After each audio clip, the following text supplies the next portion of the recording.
नमस्कार। आज हम भारतीय संस्कृति की विशाल और जटिल दुनिया में उतर रहे हैं। हमारे पास जो सोर्सेज हैं उनके आईने से ये स्रोत इतिहास से लेकर दर्शन, दुनिया पर इसका क्या असर रहा और आज क्या चल रहा है, सब कुछ कवर करते हैं। कोशिश यही रहेगी कि जरूरी बातें सामने लाएं। और जैसे ही हम इनको देखना शुरू करते हैं तो एक चीज बार बार आती है, विविधता में एकता। मतलब कितनी भाषाएं, कितने धर्म, खान पान, पहनावे सब अलग अलग हैं, फिर भी लगता है कोई एक धागा है जो सबको जोड़ता है। तो चलिए इसी धागे को पकड़कर आगे बढ़ते हैं। शुरुआत करते हैं इतिहास से। सिंधु घाटी सभ्यता करीब 2500 ईसा पूर्व। स्रोत बताते हैं कि शहर बड़े व्यवस्थित थे। हाँ, बिल्कुल। मतलब सिर्फ बसावट नहीं, एक पूरा सिस्टम था वहाँ। सही। और फिर आता है वैदिक काल। वेद रचे गए। और दिलचस्प बात यह है, जैसा सोर्सेज बताते हैं, कि ये सिर्फ धार्मिक ग्रंथ नहीं थे। अच्छा। हाँ, इनमें उस जमाने का जीवन, समाज, शिक्षा, यहाँ तक कि मेडिसिन, चिकित्सा का भी जिक्र है। फिर रामायण और महाभारत का दौर आया। उन्होंने आदर्श और कर्तव्य की बातें बताई। और गुप्त काल, जिसे स्वर्ण युग कहते हैं। हाँ, गोल्डन एज। बिल्कुल। तो स्रोत ये कहते हैं कि कालिदास का साहित्य हो या आर्यभट्ट का शून्य, ये सिर्फ राजाओं के सहारे नहीं हुआ। अच्छा। इसमें समाज की, मतलब आम लोगों की भी भागीदारी थी। ये एक जरूरी बात है शायद। हाँ, ये तो हुई इतिहास की बात। लेकिन भारत की पहचान तो सिर्फ इतिहास से नहीं है। उसका दर्शन, उसके धर्म, वो भी बहुत गहरे हैं। सही कहा। हिंदू धर्म, जिसे सबसे पुराना मानते हैं, वो सत्य, अहिंसा पर जोर देता है। और जीवन के 4 लक्ष्य भी हैं इसमें। पुरुषार्थ, धर्म, अर्थ, काम, मोक्ष। बिल्कुल।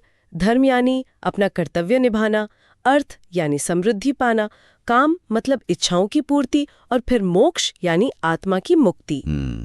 और इसी जमीन पर देखिए बौद्ध धर्म पनपा। उसने दुख से निकलने का रास्ता दिखाया, अष्टांगिक मार्ग। हाँ, सही समझ, सही सोच, इस तरह के 8 रास्ते। जी। और ये विचार पूरे एशिया में फैल गया। फिर जैन धर्म आया, जिसने अहिंसा पर बहुत जोर दिया।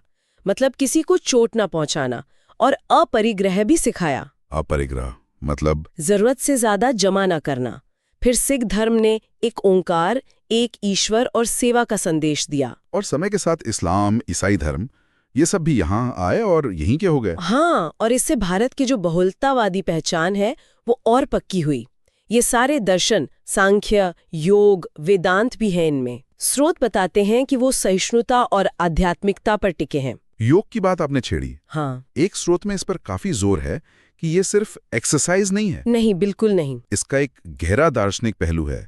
मन को साधना, चित्त की वृत्तियों को रोकना। ये बात कई पुराने ग्रंथों में मिलती है, और शायद यही आध्यात्मिकता कला में भी दिखती है ना? निश्चित रूप से। आप शास्त्रीय नृत्य देखिए, भरतनाट्यम, कथक, या संगीत, हिंदुस्तानी, कर्नाटक, या फिर अजंता एलोरा की गुफाओं की पेंटिंग्स, या खजुराहों, कोणार्क जैसे मंदिरों का आर्किटेक्चर, सब में एक आध्यात्मिक खोज है। साहित्य में भी यही बात है। वेद, उपनिषद से लेकर कालिदास, तुलसीदास तक, कला यहाँ सिर्फ मनोरंजन नहीं है, वो अनुभव का एक गहरा जरिया है। और समाज का क्या? स्रोतों में जॉइंट फैमिली सिस्टम का जिक्र है। बड़ों का आदर, एक दूसरे का ख्याल रखना। हाँ, और अतिथि देवो भव, मेहमान भगवान समान है। ये वेस्टर्न इंडिविजुअलिज्म से कितना अलग है। बिल्कुल। और स्रोत मानते हैं कि रिश्तों की यही गर्माहट, ये जुड़ाव भारतीय समाज की एक बड़ी ताकत रहा है।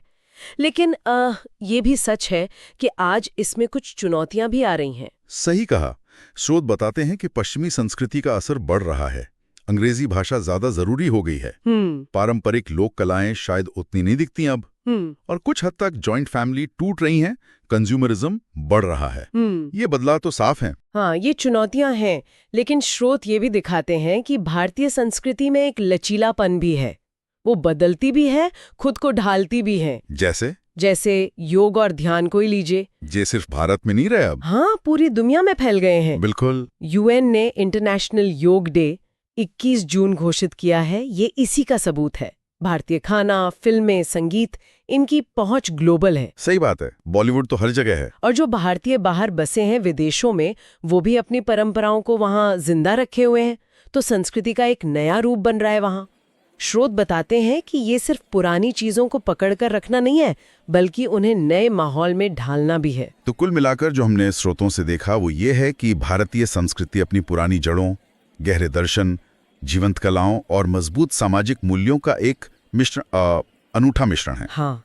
और ये बाहरी प्रभावों को अपनाते हुए भी अपनी पहचान बनाए रखने की कोशिश लगातार कर रही है। बिल्कुल बिल्कुल।